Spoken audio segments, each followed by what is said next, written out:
چھوڑے گا تو گناہگار ہوگا. کیونکہ قرآن کی آیت ہے فمن شہید منکم الشہر فلیصم, جو بھی رمضان کا مہینہ پائے روزہ رکھے سوائے 2 کے, مریض اور مسافر.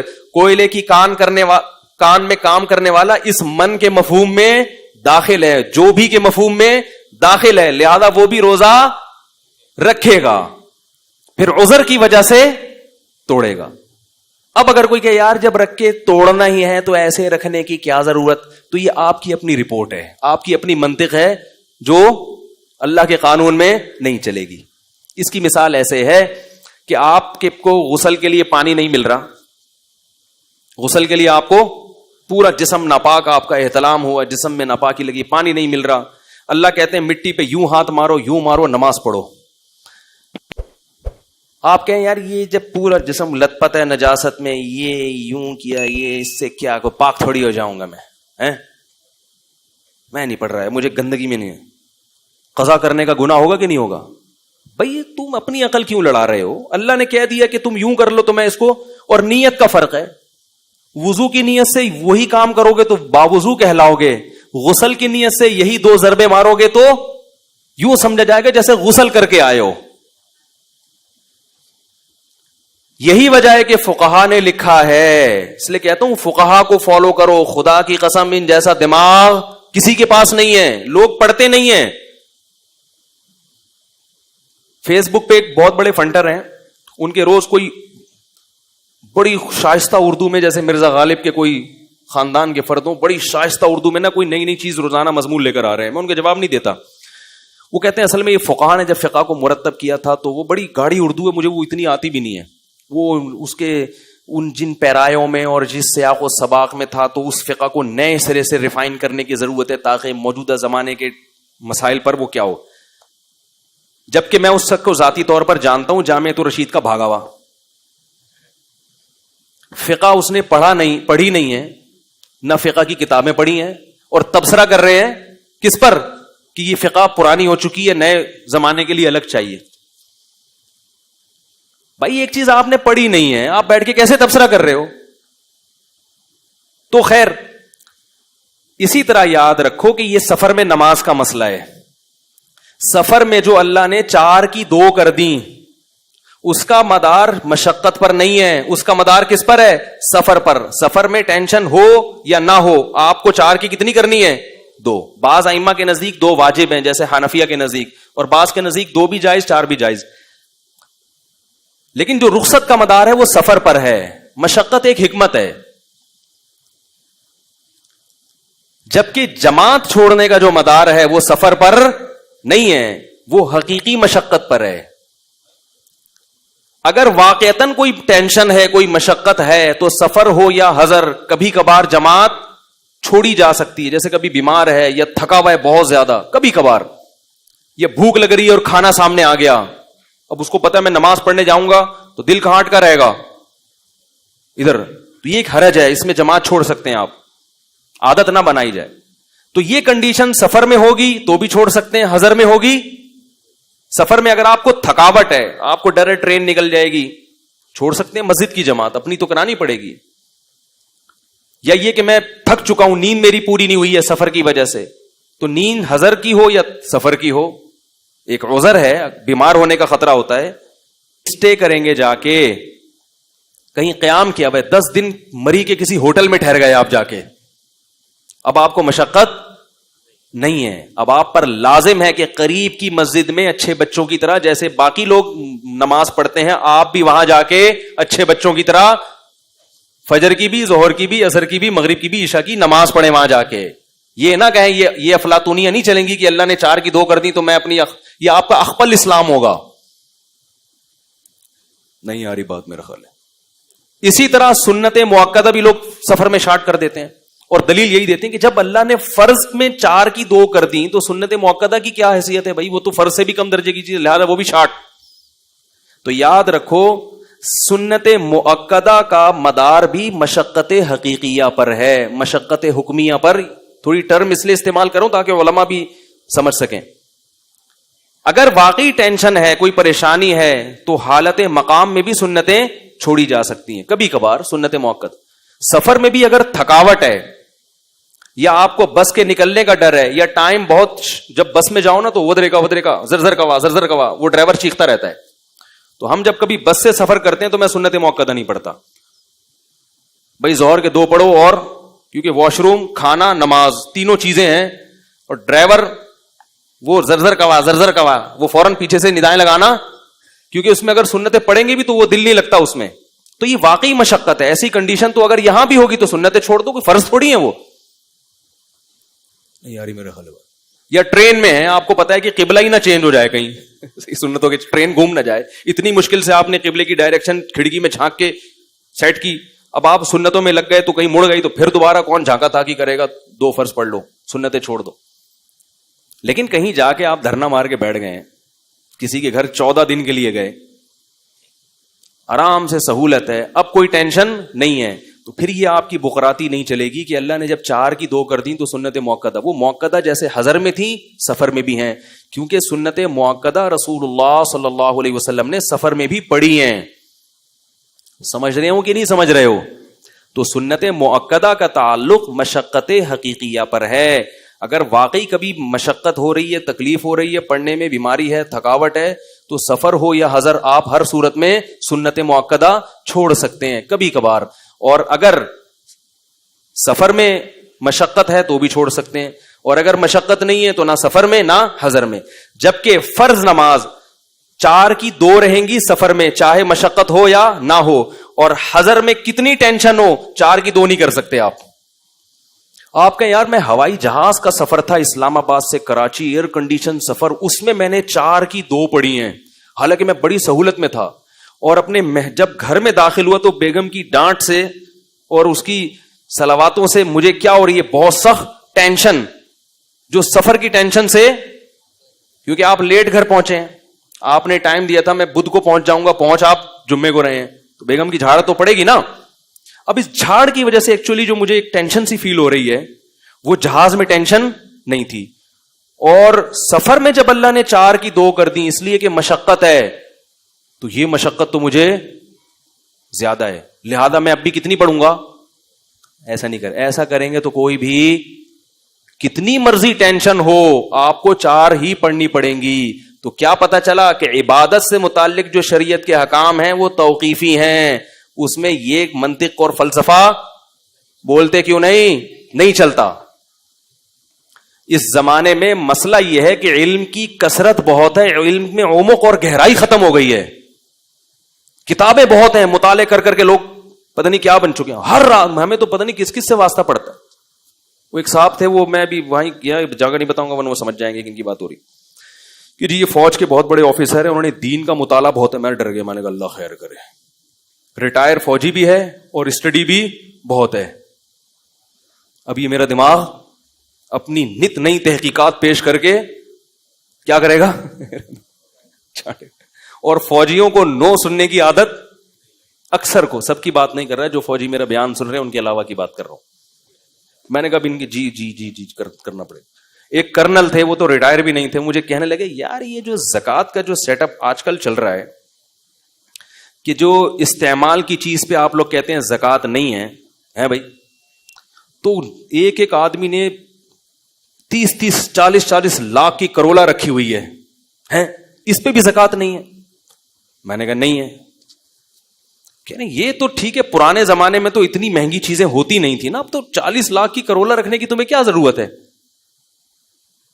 اور چلو 1 کرولا کے بجائے اگر 2 کرولا رکھی ہوئی ہیں پھر بھی زکوٰۃ نہیں. میں نے کہا 10 کرولا بھی رکھی ہوئی ہیں, زکوٰۃ ان چیزوں پہ ہوتی ہے جو بیچنے کے لیے خریدی ہوں. 10 کرولا آپ نے گھر میں رکھی ہوئی ہیں, فالتو میں رکھی ہوئی ہیں, بیچنے کے لیے نہیں, ویسے ہی شو مارنے کے لیے, اس پہ زکوٰۃ لازم, تجارتی مال نہیں ہے. کہنے لگا یہ کیا بات ہوئی بھائی, 10 کرولا, یہ تو اسراف نہیں ہے. میں نے کہا اسراف ہونا الگ چیز ہے, زکوٰۃ واجب ہونا اس کو ہم گناہگار کہیں گے کہ پاگل آدمی کیوں اپنے سرمایہ کو ضائع کر رہا ہے. جب 2 گاڑی رکھ لے زیادہ زیادہ, ایک بیگم کے لیے, اپنے لیے, اور 4 رکھ لو, بلکہ 5 رکھ لو, ایک اپنے لیے, 4 بیگموں کے لیے. بلکہ میں اس سے کہوں گا کہ جتنا پیسہ گاڑی پہ خرچ کر رہے ہو اتنا بیگموں پہ کر لو نا. کرولا 40 لاکھ کی آتی ہے, بیگم 2-4 لاکھ میں آ جاتی ہے, لیکن کرولا کی اہمیت ہے, بیوی کی اہمیت ہماری نظر میں اللہ کا شکر ہے بیوی کی اہمیت ہے. میرے پاس جب بھی پیسہ آتا میں شادی کرتا تھا, ہمارے دوست گاڑی خریدتے تھے, پرانے جتنے دوست ہیں نا, تو مجھے کہتے تھے یار گاڑی, تم کیا پیسہ ادھر شادیوں میں اڑا دیتے ہو, گاڑی خریدو. میں نے کہا میری نظر میں بیوی کی اہمیت گاڑی سے زیادہ. آدم علیہ السلام جب جنت میں بور ہو رہے تھے تو اللہ نے ان کے لیے گاڑی نہیں پیدا کی تھی, بیوی پیدا کی تھی. گاڑی کو دل نہیں دے سکتا انسان, کیا خیال ہے؟ گاڑی سے دل اور راز, دل کی باتیں, ارے بول لو آپ کے بھائی, آپ لوگ ویڈیو میں نہیں آ رہے, کیا خیال؟ گاڑی سے محبت نہیں کر سکتا, تبھی تو پرانی ہوتی ہے بیچ دیتے ہیں. بیوی جتنی پرانی ہوتی ہے اس سے محبت اتنی ہی, عزت دار شریف لوگوں کی بات کر رہا ہوں, اتنی بڑھتی ہے. میں نے کہا گاڑی بچے نہیں دیتی, بیوی آپ کی نسل بڑھاتی ہے, اولاد دیتی ہے. رب جماع حدث منه مثل الشافعی واحمد بن حنبل. ابن قیم کہتے ہیں بسا اوقات شادی کی اور نتیجے میں امام شافعی پیدا ہوئے اور احمد ابن حنبل پیدا ہوئے. اتنے بڑے بڑے علامے شادیوں کے نتیجے میں پیدا ہوئے ہیں, گاڑیوں کے نتیجے میں پیدا, بولو بھائی, نہیں ہوئے. میں نے کہا اور بھی بہت سے دلائل ہیں لیکن ابھی میں آپ کو دوں گا تو سارا ٹائم اسی میں لگ جائے گا. اس لیے گاڑی سے زیادہ کس کی ویلیو ہے بھائی؟ اور گاڑی کی ضرورت تو وہ کریم اور اوبر نے ویسے ہی پوری کر دی ہے. سستے میں آپ بڑے عزت احترام کے ساتھ کہیں بھی جا سکتے ہو, پھر بھی خرید لو گاڑی, لیکن پہلے نصاب مکمل کر لو, ٹھیک ہے, اس کے بعد پھر اس طرف آ کے سوچو. اور اللہ کا ایک عجیب وعدہ ہے کہ نکاح کی برکت سے گاڑی تو پیسہ کھا جاتی ہے آپ کا, نکاح کی برکت سے اللہ نے مال میں غنا کا وعدہ کیا. تو نکاح کرو گے تو انشاءاللہ گاڑی بھی آ جائے گی, گاڑی بھی انشاءاللہ آ جائے گی. خیر, کیا مسئلہ ہے یار. تو یہ جو مسئلہ میں نے بیان کیا ہے نا کہ سفر میں جماعت چھوڑ دیتے ہیں, ایسا نہیں. ہاں سفر میں اگر تھکاوٹ ہے, مصیبت ہے, بعض دفعہ انسان کی نیند پوری نہیں ہوئی ہوتی, پھر ایک الگ مسئلہ ہے کہ پھر انسان اخپل طریقے سے نماز پڑھ کے جو ہے نا, اخپل جماعت کرا کے, مجبوری ہے کبھی کبھار ہو جاتا ہے. بہت سا اس کو پتا ہے کہ میں اگر مزید جاگا رہا تو میری نیند غائب ہو جائے گی اور پھر میرے لیے ٹائم گزارنا بہت مشکل ہو جائے گا, تو وہ پھر اخپل جماعت کرا کے, ورنہ مسجد کی جماعت, محلے میں جو مسجد ہے. البتہ بعض علماء محلے کی مسجد میں جماعت سے نماز اس لیے نہیں پڑھ سکتے, ان علماء کی شہرت بہت زیادہ ہوتی ہے, ان کو ڈر یہ ہوتا ہے کہ اگر ہم مسجد میں گئے تو پکڑے جائیں گے. حضرت مولانا طارق جمیل صاحب سے بھی میری ملاقات ہوئی تو وہ فرما رہے تھے کہ میں بیان میں اتنا نہیں تھکتا جتنا ملاقاتوں میں تھکتا ہوں. آدھے گھنٹے کا بیان ہے, ملاقات 1.5 گھنٹے کی, وہ ایک لمبی, لیکن لوگ ان چیزوں کا خیال نہیں کرتے. تو خیر, تو بھائی اللہ تعالیٰ نے دین کو, جلدی سے بات سمیٹ کے ختم کرتا ہوں, دین کو اتنا مشکل بنا دیا. 5 ٹائم نماز ہے, سال زندگی میں 1 دفعہ حج ہے, زکوٰۃ بھی ہے, پھر رمضان کے. تو غیر مسلموں کا دین تو اتنا مشکل نہیں ہے, ان کا جو ہمارا دین بہت مشکل ہے. تو یہ کیوں اللہ نے ایسا کیا ہے؟ دیکھو ہم کہتے ہیں نا ایسا کرو گے تو کوئی بھی نہیں آئے گا, یعنی اتنی مشکلات میں رکھو گے تو کوئی بھی نہیں آئے گا. تو ہم بھی گویا اللہ سے ایک اشکال اللہ تو نے ایسا کیا ہے کہ کوئی بھی نہیں آئے گا تیرے دین کی طرف. غیر مسلم تیرے دین کو فالو, وہ کہیں گے اتنی مشکلات ہیں یار, ایک نماز ہوتی, ہم تو ہفتے میں 1 دن جاتے ہیں عبادت گاہ, یہ صبح اٹھا دیتے ہیں ہمیں فجر میں, پھر ظہر میں, پھر عصر میں, پھر مغرب میں, پھر عشاء میں. اور سردیوں میں تو ٹھکا ٹھک چل رہا ہوتا ہے حساب کتاب, دن چھوٹے ہوتے ہیں نا. ابھی ظہر پڑھ کے آئے ہیں تو عصر پڑھ کے بھی آئے نہیں تو پھر مغرب. تو یہ کیا ہے یہ؟ اور پھر رمضان میں اتنی ٹینشن کہ اللہ تعالیٰ نے اگر ہمیں 12, 13, 14, 15, 16 گھنٹے بھوکا رکھنا ہی تھا تو کھانے کے جو 2 ٹائم تھے وہ ایسے ٹائم دیے جاتے جو نیچرل ہوتے. صبح 8 بجے کا اللہ کہتے ناشتہ کر لو اور رات 8 بجے افطاری کر لینا, 12 گھنٹے بھی ہو جائیں گے اور ہمارا ایک دوپہر کا کھانا کیا ہو جائے گا, ناغا ہو جائے گا. تو چلو ساری زندگی دوپہر کھاتے رہیں, ایک دفعہ لنچ کا ہم نے کیا کر لیا, ناغا. اللہ نے ٹائم تو وہی رکھا لیکن جو کھانے کے اوقات ہیں وہ بڑے عجیب رکھ دیے. صبح 3:30 بجے اٹھ کے کھاؤ. یہ پوری دنیا میں کسی کے کھانے کا ٹائم, ارے بابا آپ کو کوئی ولیمے کی دعوت کرے کہ میرے بچے کی شادی ہے, ولیمہ ہے, آپ لوگ آئیں, جی ضرور آئیں گے.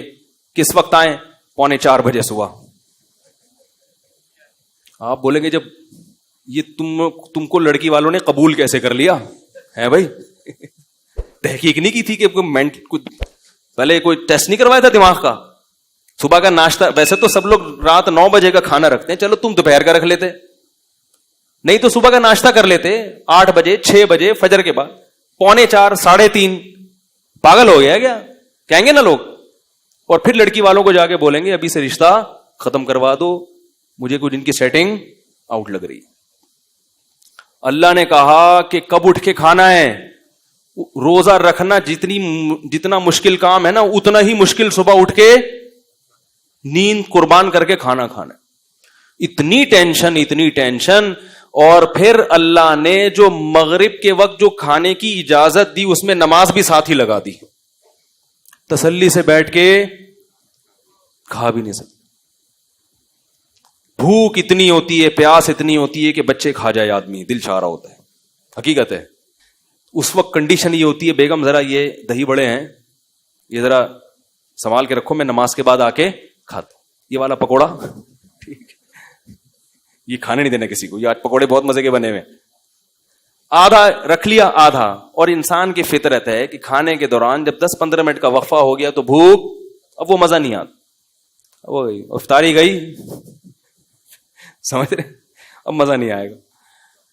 پھر ہونا یہ چاہیے رمضان میں عشاء کی چھٹی ہونی چاہیے. اگر ہم سے کوئی مشورہ لے کے شریعت بناتا, معاذ اللہ ایک مثال دے رہا ہوں, ہم کہتے ہیں اللہ رمضان میں تو نے اتنی تھکاوٹ, اتنا مسئلہ ہو گیا, سارا دن کے بھوکے پیاسے, پھر افطاری بھی تو نے ڈھنگ سے نہیں کرنے دی ہے بھائی, اللہ ساری زندگی 5 نمازیں پڑھی ہیں, آج 4 کر دے, عشاء کی کیا کر دے.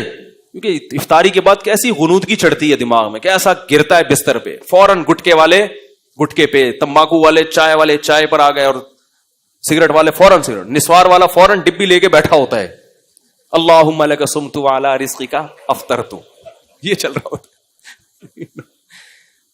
اس کا دماغ صحیح کام نہیں کر رہا ہوتا. تو اللہ نے بجائے اس کے کہ عشاء کی چھٹی ہو جاتی, عشاء کے ساتھ تراویح کی نماز بھی لگا دی. وہ کتنی رکعتیں اس پر میرا ایک بیان ہے, سن لیجئے گا. ہمارے نزدیک 20 رکعتیں ہیں, لیکن ہم 8 والوں کو بھی گمراہ نہیں کہتے. لیکن جو راجح قول ہے ائمہ اربعہ کا مذہب, صحابہ کا, تابعین کا, وہ کتنی رکعتیں ہیں اس پر میرا بیان ہے ہوا ہوا ہے. 7-8 سال پہلے میں نے دلائل سے بیان کیا تھا, پوری ایک ایک دلیل اس میں بہت تفصیل سے, 1.5 گھنٹے کا بیان ہے. جس کو اشکال ہو وہ سن لیجئے گا. وہ غیر معروف چینل سے اپلوڈ ہوا ہے, تو میں ابھی اس کو انشاءاللہ اپنے چینل سے بھی اپلوڈ کروا دوں گا. تو اس میں بہت مضبوط دلائل کے ساتھ دونوں طرف کے دلائل کے تجزیہ لے کر بتایا گیا کہ یہ پوری امت کا اجماع چلا آ رہا ہے اس پر, سمجھ رہے ہیں. تو آپ وہ سن کے پھر تبصرہ کیجئے گا, ایسے ہی تبصرہ نہ کر دیجیے گا.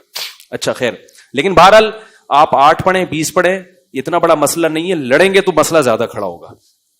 آپ کو جو سمجھ میں آتا ہے کریں, جو دوسرے کو سمجھ میں آ رہا ہے اس کو چھیڑیں نہیں, مسئلہ چھیڑ خانی سے خراب ہوتا ہے. تو ہمارے نزدیک تراویح کی جو سنت نماز ہے وہ کتنی ہے, 20 رکعتیں. یہی چاروں ائمہ کا مذہب, یہی صحابہ کا, خلفائے راشدین کا, اور یہی امت میں صدیوں سے اس پر اجماع رہا ہے. علامہ ابن عابدین نے اپنے دور میں آج سے 150-200 سال پہلے لکھا ہے کہ پوری امت میں کہیں ایک جگہ بھی ایسی نہیں جہاں 20 رکعت سے کم ہو رہی ہو تراویح. تو اجماع امت خود ایک دلیل ہوتی ہے.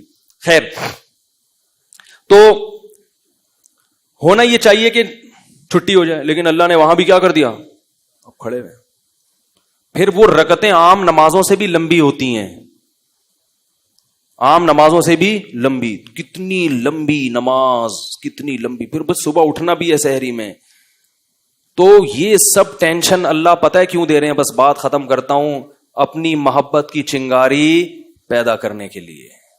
جس کے لیے قربانی دی جاتی ہے اس کی محبت آہستہ آہستہ دل میں پیدا ہوتی ہے. محبت دودھ جلیبیاں کھانے سے پیدا نہیں ہوتی, محبت محبوب کے لیے قربانی دینے سے پیدا ہوتی ہے. جب تک محبت نہیں ہوگی محبوب کی اطاعت, بولو بھائی, نہیں ہوگی. اسی وجہ سے رمضان سے پہلے جو ہماری کنڈیشن ہوتی ہے, آخری عشرے میں دلوں کی حالت الحمدللہ کیسا ہی سخت دل ہو, کچھ نہ کچھ دل اس کا تبدیل ہو چکا ہوتا ہے. افسوس اس پر ہے کہ پھر اس دل کی تبدیلی کو بچا کے نہیں رکھتے, عید کے دن وہ سب ریورس کر دیتے ہیں ہم. اللہ نے تو اس گاڑی کو ٹریک پہ چلا دیا رمضان میں, اب چل رہی ہے تو چلاتے چلے جاؤ. ہم عید میں دوبارہ کچے میں اتار لیتے ہیں اس کو, ٹھیک ہے نا, دوبارہ نہ اتارو.